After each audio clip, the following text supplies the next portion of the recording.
You've worked hard to get your budget on paper. Now what do you do with it? Let's find out.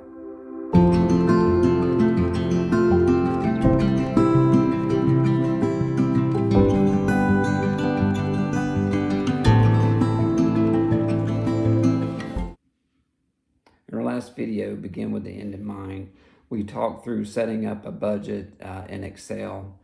We went through and broke out our income dollars into how they would be spent during the month for housing, transportation, food, and so forth. We give every dollar that's coming in a responsibility in our budget. But how do we start tracking that? If you look back in the days when people carried a lot of cash, they actually brought home a paycheck and took the cash and divided it out and put it into envelopes. And then as they spent through the week, whoever went and got the groceries would go to the grocery envelope and take out the cash for groceries. When it come time to pay the rent, they went to the rent envelope and took the cash out to pay the rent. Obviously, people living today even rarely write checks anymore and live mostly off debit cards and credit cards. So we need a way in order to give every dollar in our income a name, and we need a very simple way in order to track every dollar, including money that is being spent out on credit cards or debit cards. So let's find out how to do that.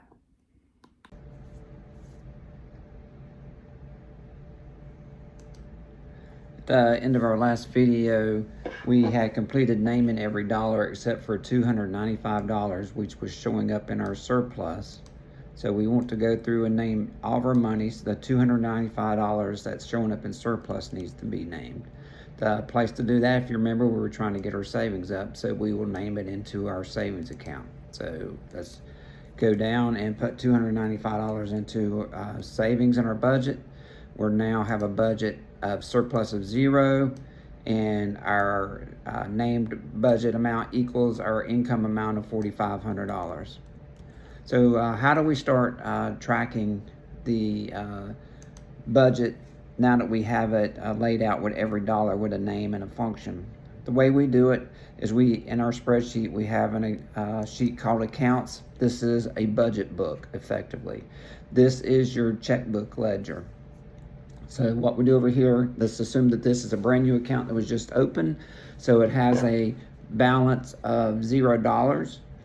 So the budget book is empty with $0. If you notice, the names of the accounts matches the names of the accounts that are on our budget.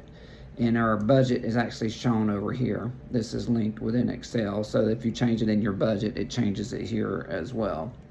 So we have $0 in our account. We get our first paycheck of $4,500. So we want to put that $4,500 into our account.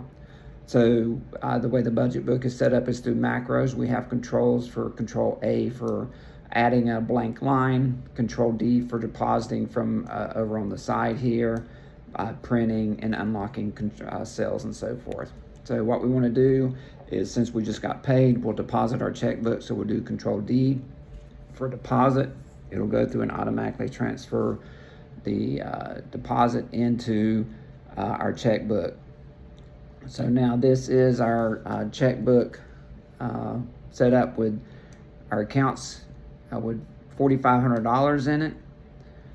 This equals the over here our envelope system replacement system of $4,500. So if we just put $4,500 into our checking account because we got paid, we got $4,500. This is how it's broken out. So you would not open your checkbook and go, I got $4,500 I can spend on whatever I want to. You would look and say, I have this amount of money to spend on what I want to.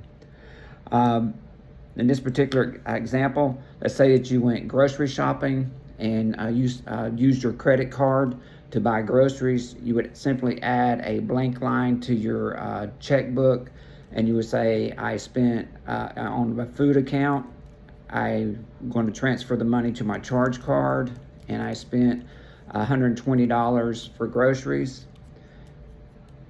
So then you would put $120 in, and then your charge card, you put food and $120 in your charge card. You haven't paid your credit card bill yet, so the amount in your checkbook still equals $4,500.